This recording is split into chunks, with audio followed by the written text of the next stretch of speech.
Hello everyone, this is Zao, and today's video is gonna be about map pressure, how to apply it, and things to avoid when you're applying it. So this game I'm playing position for Witch Doctor, which is not meta, but I think I make it work on this MMR.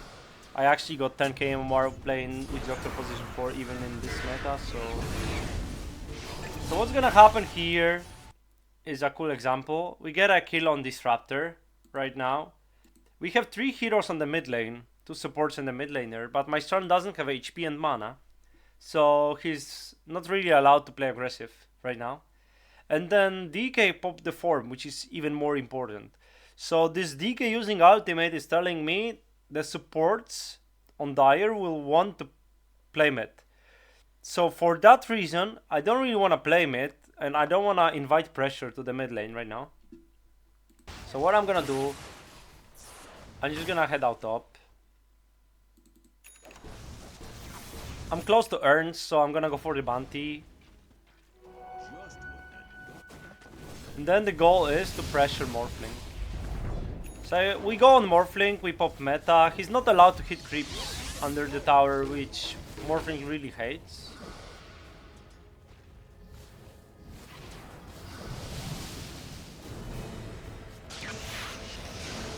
And then my Storm actually rotates here and gets the kill on Morphling. Sorry.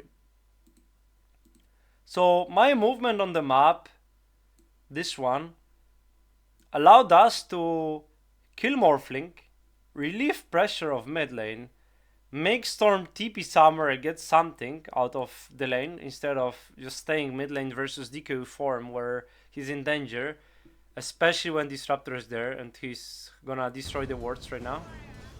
So he knows that the Disruptor is gonna TP mid, right? And the DK has form. So there's a potential that he actually dies here. And by this movement we get the kill on Morphling. We put the pressure on tower. And then I know that Disruptor keep it mid, so I'm allowed to just go for XP rune. So this small movement makes me do a lot of things on the map, and that's just like a map awareness that you wanna use in your games. So I think this sequence is very interesting. Right now I'm close to level 6, so I don't really want to fight. I don't want to be aggressive, so I'm just gonna hit some camps. With level 3 cask, I'm allowed to actually do that. And I see Disruptor warding here, but I know he's not able to kill me, so I'm gonna continue farming while waiting for the sentry. There goes Radiant's bottom tower.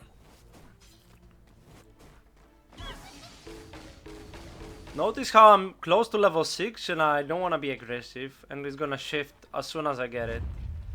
So he wants to smoke, and I'm obviously gonna follow, but after we do a scan and we know for a fact there's no hero, I'm just gonna go back and deward it, because they obviously saw the smoke. I'm gonna deward the camp, head to the mid lane because there's a rune, spawns bot. I get 6 of this wave, and instantly I want to play aggressive. You know the drill.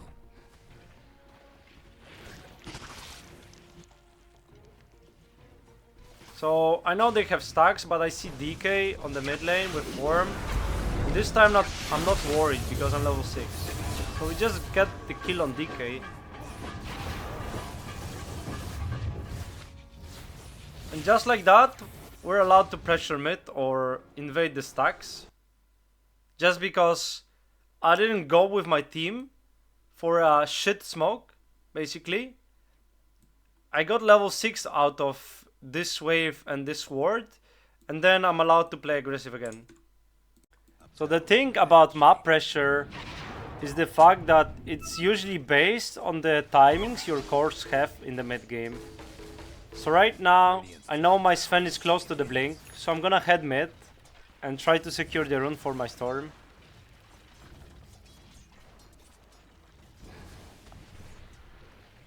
It spawns bot, so I'm calling for my Storm.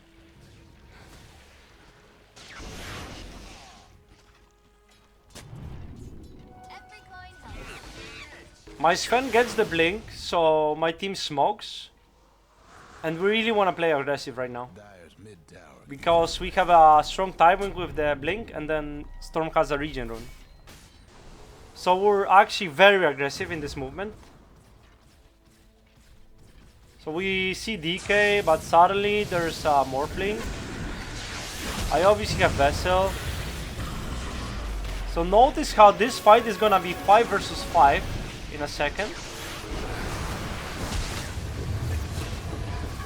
But because we have such a strong timing right now, and because we initiated it as well, it's gonna look very easy for us. And with Sven having Blink, he's allowed to do things like this one, which is diving tier 3 at 17 minutes. So usually there's two scenarios as a support. One, you need to set up kills, and two is to be the +1 on the kills. So this game, I think our job is to set up kills. So my Storm gets to jump the people, or my Sven with a blink. And this game, looking on the draft, I think all we have to do is just push out waves. And then their heroes will show up. So I'm just gonna hang around top. I know my Storm is close to BKB. So I don't really want to force things right now. But Windranger pushed out top lane and then Tinker shows up. And my Storm gets a freebie because of it. Yeah, this game is different. I'm playing position for Jakiro, which is a hero that puts pressure on buildings as well as heroes. So my playstyle is gonna be a bit different right now. I'm gonna focus on the towers and then bring in heroes to the fights. So right now we're just playing top.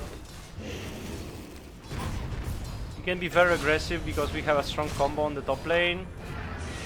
So I'm basically at 4 minutes kicking P8 out of the lane.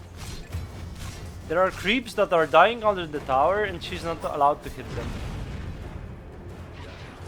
So notice how at 4 minutes already we're putting a lot of pressure on top lane.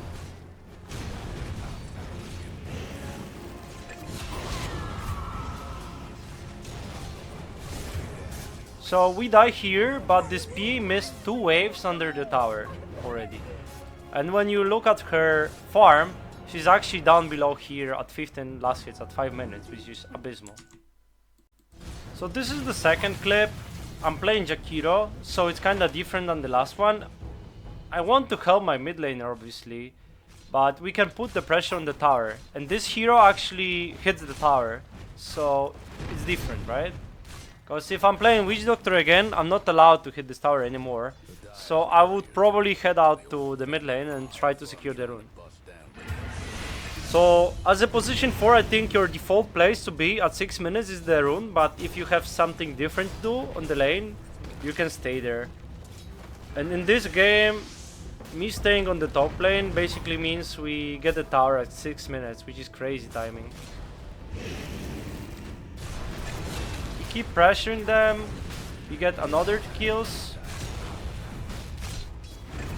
and we get the tower of it as well. So maybe I didn't secure the mid rune, but I've done many things on the map that account for more than just a single rune. So hero like Jakiro is not connected to the cooldowns, so you have to keep up the pressure and keep up the tempo at all times. So right after I get XP rune, I head out to the bot lane. And there's gonna be a big fight. Like, in the end, what's gonna happen?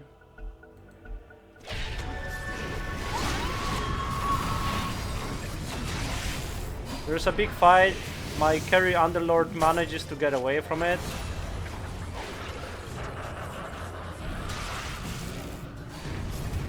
I get level 6 out of Magnus kill, and I manage to kill Enigma as well. So I died, but in the end what happened was they brought 4 heroes here and we brought 3. We managed to get 4 kills and we lost 2 supports for it. And their co-op used the ultimate. They used a lot of things on the bot lane, and meanwhile my Lina is farming mid lane and my Aladon is farming top lane. PA is kicked out to the jungle, right? So we managed to get a lot on the map done just by me being there and having the presence and threat to hit the tower. Meanwhile, we took the mid tier 1 tower and I still want a pressure bot.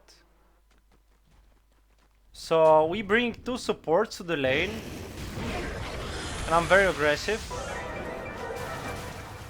I'm forcing rotations from their cores, right?